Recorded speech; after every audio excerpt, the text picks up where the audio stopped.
everyone, and happy Wednesday. My name is Madeline, and I'm the marketing director at Natural Farm. Today we have a very special guest, and I'm super excited to introduce her soon. Hi guys. All right, we're gonna bring on the guest now.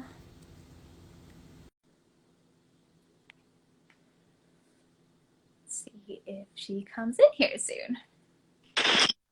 Hi! Hi, Allison. How are you doing? Good. We'll see if we have a good connection. I can hear you good. Can you hear me? Let's see. Actually, your sound is. Can you say something? Is that better? Oh, that's better. That's Okay. good. Well, thank you for coming and for joining us. I've been telling everyone this is very exciting that we're gonna have a special guest that can talk about separation anxiety, and that is you. So, welcome, Allison. Thank you. Do you just want to do a little quick introduction and let everyone know who you are, where you are, what you're specializing in, and just talk a little bit about yourself? Sure. Yeah. So, like she said, I'm Allison. I'm based in Minnesota and in the United States, and I train dogs for full time for a living, and I mostly specialize in separation anxiety. I work with other behaviors as well, but my heart kind of lies in the separation anxiety world of things. So I have a certification in both general training and counseling, as well as in separation anxiety training.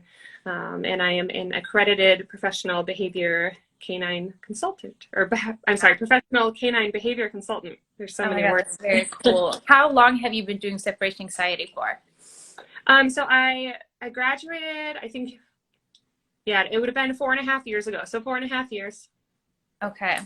Do you feel that at least I feel like when I'm talking to my friends that have dogs and stuff, that it seems to be more common than people think it is, and it seems to be a thing that people are not really talking too much about anyway. It's almost like a little something that people are just not really bringing up the issue about. Do you agree, or do you think that's accurate?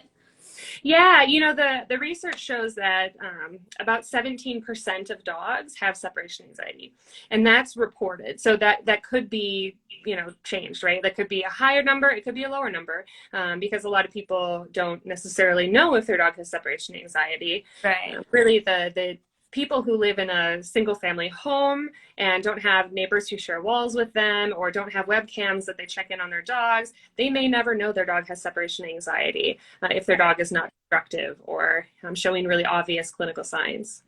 That makes so much sense. And honestly, I've been just when we take a little walk around a neighborhood and stuff, and nowadays when I know what separation anxiety is and I hear like a dog like freaking out or barking and no one is at home, I'm like, that dog probably has separation anxiety and you probably need to help them. But I mean, it's a good question. If does the owner even know, and do they know, that their dog has that issue?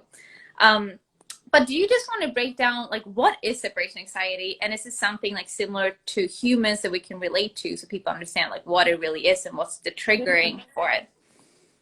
Yeah, so separation anxiety is, it's essentially a dog is panicking when they're alone. So it's essentially a panic attack. And so similar to if somebody has a phobia of something, I'm not going to list them off in case someone does have a phobia, because then that triggers them. But imagine you have a phobia of something, a true phobia, and you're exposed to that thing and you go into a panic. So that would be essentially the same thing with dogs who have separation anxiety. They're afraid of being alone, and so they're performing a series of behaviors that either they aren't actively trying to do, or that they're doing to attempt to escape the scary or dangerous in their mind situation. All right. And is this something that usually starts from a really young age, or can it start escalating as they grow older, or how does that work? Yeah, it's a great question. There's not research on exactly what causes separation anxiety, simply because it would be extremely inhumane to do so, to intentionally make a dog have separation anxiety, Right. in order happens. So what we know is that there are some risk factors. There are many risk factors, in fact, and dogs can have a genetic predisposition, but they can also develop it throughout their life. So it could be a dog who's 7 years old and something happened that triggered a separation anxiety, whether it was we all of a sudden everything was upended and they moved to a new home and the dog was flown cargo across the ocean or something, or even across the states. And so it was a really scary experience and they were alone during that time. So there can be learned experiences that will result in the onset of separation anxiety. But it can also be a genetic behavior that can show in dogs very, very young when they're puppies. Even from the first day they come home, it could be apparent. Mm. When do you think overall when is the time to seek help? Like, would you advise people to do it right away if they notice some kind of specific behavior or sign? Or do you want to wait it out and train it on your own before you seek help? Or what do you recommend? I think that's kind of an it depends answer. So I think generally speaking, I would somehow intervene early rather than waiting, because if it is separation anxiety, it's likely just going to continue to get worse. Or your dog is going to consistently be afraid when they're left alone, and nobody wants their dog to be afraid. I mean, I bet if we polled everybody watching right now, we would have nobody that wants their dog to be afraid, right? Right. So I think intervention early is really important in helping the dog overcome separation anxiety. And there are options for, working with a trainer or working with like a self-paced course. I know my mentor has a self-paced course that you can go through if you're a DIY type of person and feel comfortable kind of heading it on your own. But if you're somebody who likes the accountability and just the comfort of having a trainer working directly with you, reach out early. The worst thing that can happen is that it resolves quickly, right? So worst thing, if you reach out to somebody, it doesn't take very long for it to resolve because you've intervened really early. And I don't think that's even very bad. So I hesitate to call it the worst thing, right? But if we wait, the dog continuously has those experiences of being alone, and we don't intervene. What can happen is they sensitize, and it becomes even harder for the dog to overcome separation anxiety. Not impossible, but harder because they've had so much experience of being left alone when they were frightened. Oh my God. And before I continue talking, I just want to let everyone know that if you, next to the comment bar, there's a little question mark. So if you have any questions that you want Allison to help answer, just click on that little question mark and then drop your question, and we're going to bring that up during the Q&A. But I also wanted to advise everyone that are listening right now that my dog actually has or used to have pretty severe separation anxiety. And I reached out to Allison. And just having that comfort and the help of someone that knows what they're doing is just really helpful. Even though me and my husband, we did a lot of research on our own and, did YouTube videos, talk to people, but just having someone that has a clear schedule and can guide you and to talk to you and let you know what to do along the way, it's so helpful. So just a feeling you're not alone, and seek help if you have that issue. Because, you saw Nalu, how quickly he, grew into just doing better, and you're not alone. So yeah, I think that's great. I always kind of relate it to, like, I like working out, right? I like to exercise. I feel good afterwards, but the actual process of doing it is not my favorite. Like getting up, going to the gym, or even waking up and trying to do it by myself at home, I don't do it. But if I were to have a personal trainer, my accountability there is a lot higher too. So not only do I have somebody that knows about, exercise, strength building, endurance, any of that, but I have somebody to hold me accountable, so that I am almost, in my mind, like I'm more likely to participate and to follow through if I have somebody who's like, all right, we're going to meet on this day and this is what we're going to do. And I just saw that someone commented here, they have a beagle with separation anxiety. So if you have any questions or something that happened with your beagle, or something that you want to get some tips and help with, feel free to drop a question here. We're going to bring that up. So thank you guys for participating. Allison, I would love if you could just break down what kind of schedule, or what does a training session, how does it work with separation anxiety, and how long is the process? What does the day-to-day kind of look like, and where do we start? Yeah, I'll start with how long the process takes, because the answer is I don't know. And that's truly because so many dogs have they have other variables that might impact their progress, whether it's a medical condition, other anxieties, there might be scheduling restraints. So there are other variables that might be uncontrollable or really difficult to control that can impact how quickly a dog can overcome separation anxiety. And then even with that said, some dogs who I've thought, okay, this is going to be a breeze, like we're going to get through this really quickly. I would maybe categorize this as mild. They have taken an incredibly long time, like over a year. And then some dogs where I thought they were going to take over a year, it's like a few months and they're done, right? So it's really hard to say based on, an assessment and getting a history exactly how long it takes, because every dog is so different. But I like to prep my clients and say it's going to be a matter of months rather than weeks. So think of it as a long-term journey, something that will happen over time, and it's going to be pretty time intensive. I mean, you've got almost daily assignments that you'll have to do in order to help your dog overcome separation anxiety, but it is a long-term process. And really, if I were to outline the process itself, what the training looks like, or the day-to-day, it's practicing very small incremental approximations, I guess, very small approximations of the departure sequence, so that the dog becomes desensitized or almost bored with the whole process of you leaving. So like with Nalu, I had you like open the door without stepping out, or just put your shoes on, or grab your keys, things that seem really small, but to the dog are very impactful. So we want to start early and get those really, really small approximations built up, so we can appreciate that final departure early on, and then build our duration. And are there some kind of things that might trigger their anxiety, like some kind of cues and stuff that will raise their panic level?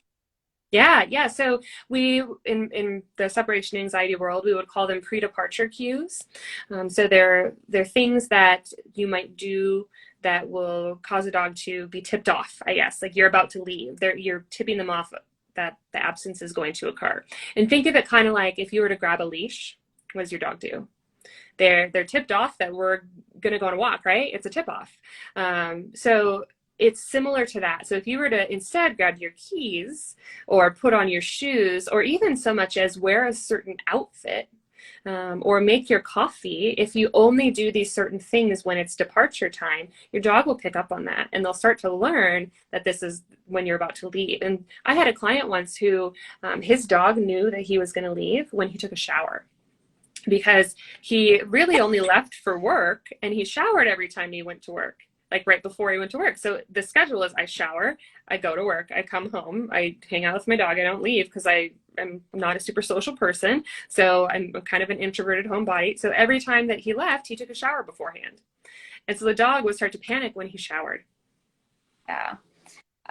That's kind of similar to before we got help from you with Nalu. We would put on this calming, dog relaxing music that we thought would be, great for him to be calm and relax.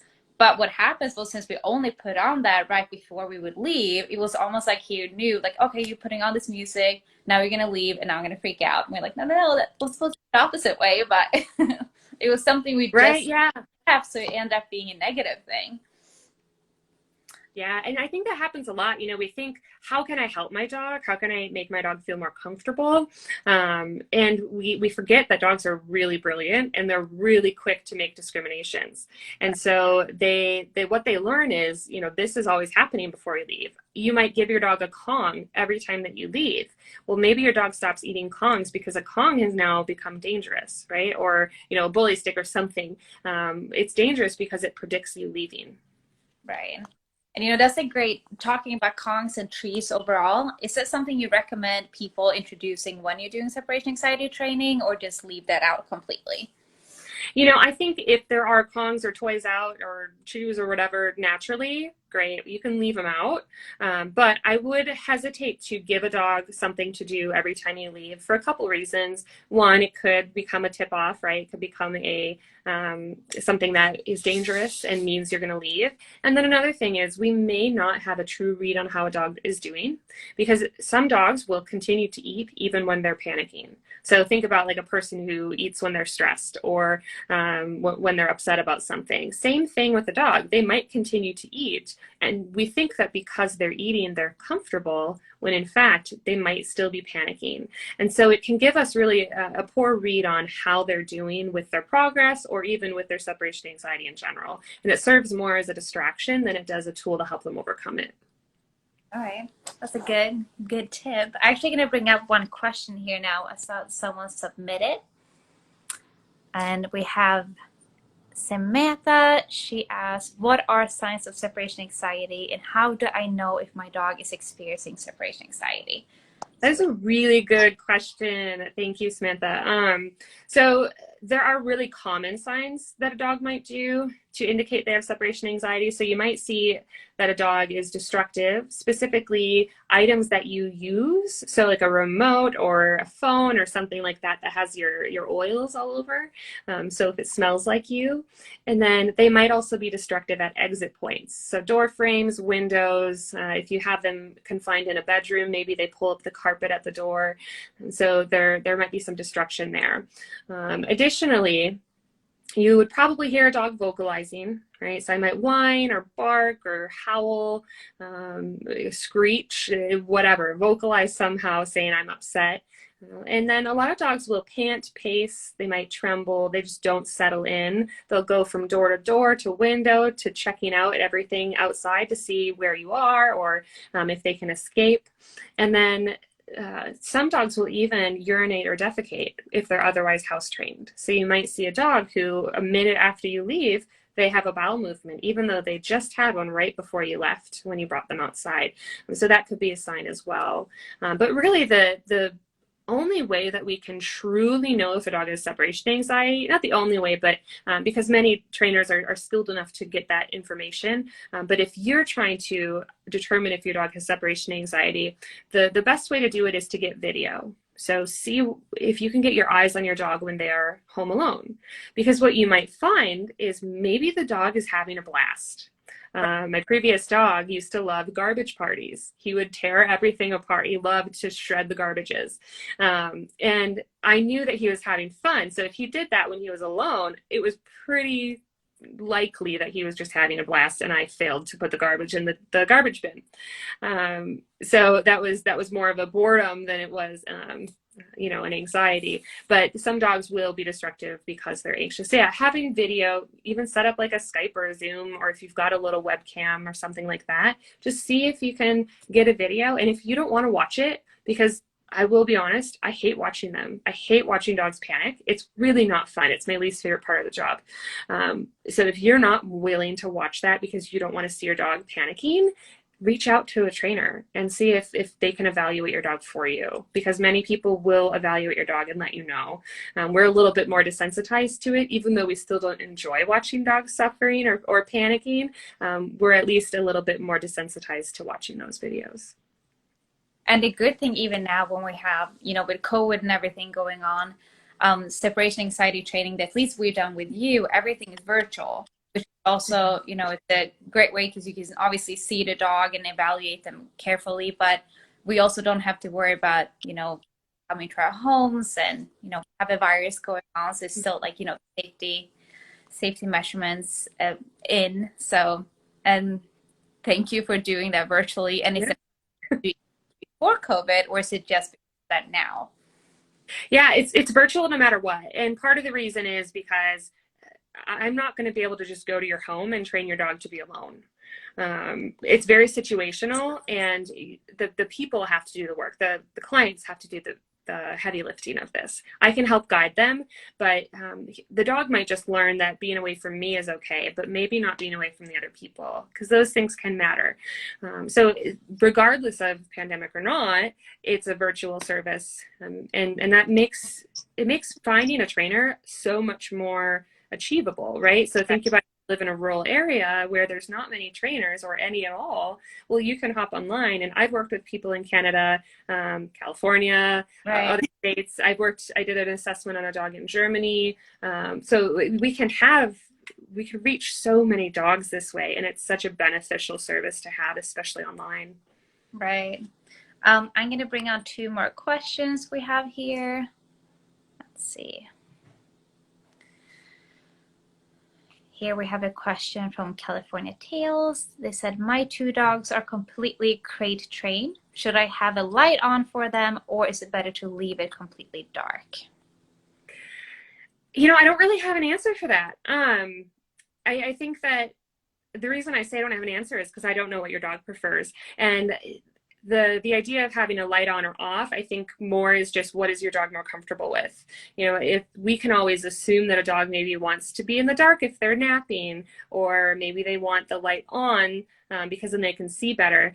But I think that that's a really really specific question to the dog that's in front of you, I guess. So really just know the dog that you have in your home, and you can even test it out when you're home and see what they prefer. Do they rest more, or are they settled more when the lights are off, or do they settle more when the lights are on?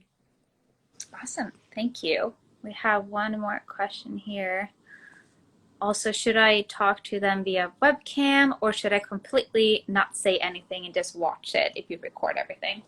Yeah, I am so happy you asked that question. So that can be kind of freaky for dogs, especially if they hear your voice, right? So I don't know if your dogs have ever perked up when they've heard a certain voice, right? I have a couple clients that I know we've done some virtual, but we also had in-person services in the past. And so they have heard me on the computer and they get really excited because they hear my voice, but they can't find me. So that can be stressful for a dog, right? I hear mom, I hear dad, I hear brother, whoever, but I don't know where they are. So I recommend not speaking through the webcam.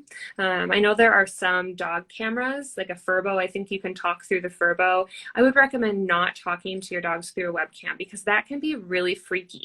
And so it can just help to minimize stress if we avoid that. Awesome. Thank you for the question, or for the answer. We have one final one I'm going to bring up here. This is one that we gathered yesterday when we had a question sticker. And this is overall about crates. Do you recommend people to use crate for separation anxiety, or are there different scenarios when you bring that in? Or So my general answer is I don't recommend using crates for separation anxiety, because what generally happens is the dog panics even more when they're confined and they're alone. So, you know, going back to if you had a phobia, what if you were trapped in a room with the thing that triggered your fear? Now you're confined, you can't get out, and you've got this scary thing happening. So I recommend free roam. Now I understand that maybe a 10-week-old puppy has separation anxiety and you can't trust your 10-week-old puppy to be walking around your house. So you can get creative with confinement and blocking off rooms, but I would hold off on using a crate unless your dog is comfortable in the crate. But even then, I would recommend not using one because it could also, you know, become a dangerous place for them if they're put in the crate when they're alone. So yeah, I don't like using crates for separation anxiety training. I have had some, you know, situations where, like, for example, the apartment management requires that all dogs are crated when they're alone. And so we'll have to work through the process, but it tends to take a lot longer to get through the process if we are using confinement like a crate. So I recommend not using one. We don't want to amplify their stress and their panic. We want to try and minimize it as much as possible. And you can have the goal of eventually using a crate, but while you're working through it, I would recommend not using a crate until you can build up a lot of duration, and then even then introducing it gradually. So it's kind of like a tier 2 of the training. all right, awesome. And then what about if you get a puppy, for example, and you just got the puppy home?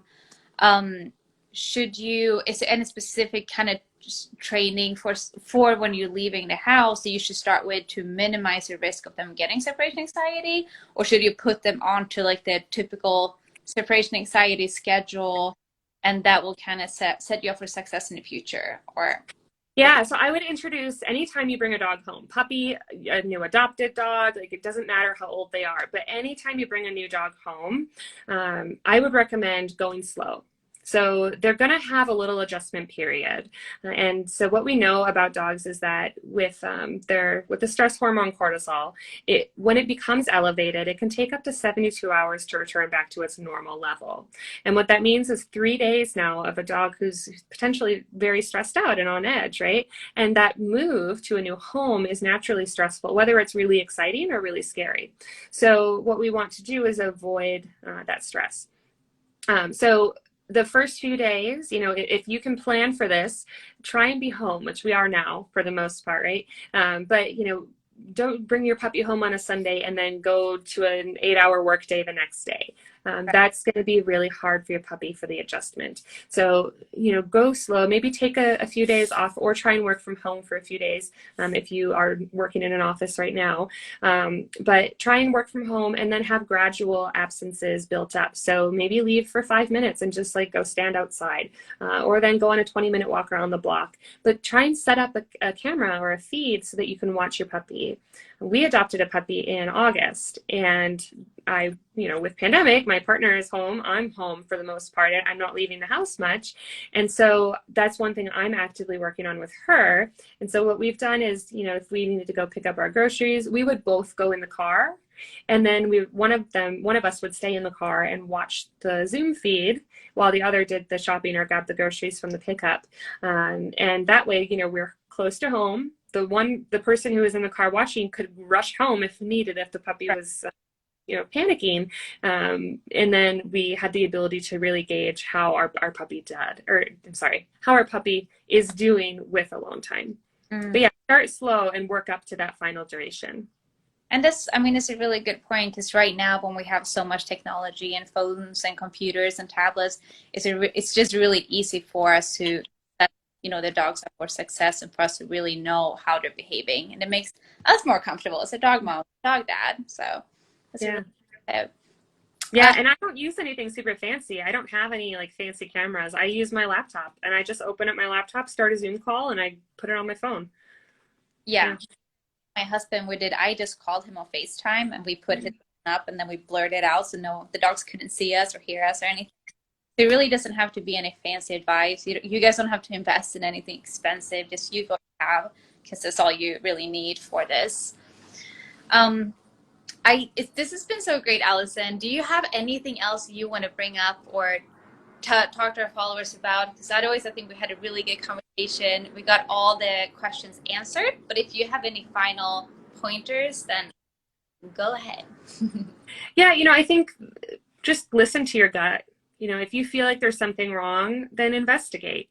And, the hope is that nothing's wrong and that we can say, hey, your dog's just bored or your dog did great. There have been times that people have reached out to me and I've been able to tell them, I don't think your dog has separation anxiety. And then I follow up with them a few months later and they're like, yeah, my dog is doing just fine now. I think they just needed to settle or I needed to up their enrichment so they weren't so bored.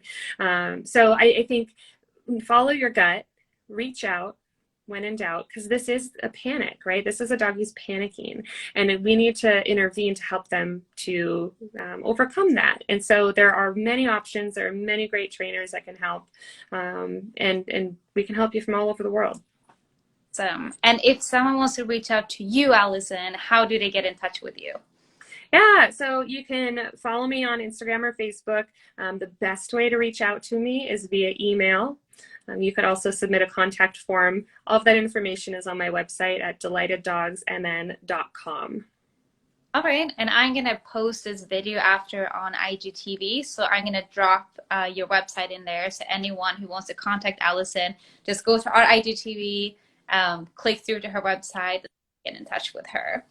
And before we hang up, I just want to let everyone know, too, that we just launched our new website, so we actually sell our products on our website, natural.com. And if you use the promo code NATURAL, you get a 20% discount. So go check that out. I hope you're going to like our products. And Allison, thank you so much for joining. And I hope we can do this again because there's always so many questions. I'm sure people are going to get some new ideas of things they want to talk to you about. So thank you so much. Yeah, thank you for having me. And thank you guys for the really great questions. Awesome. Well, have a great rest of your day. You too. Bye.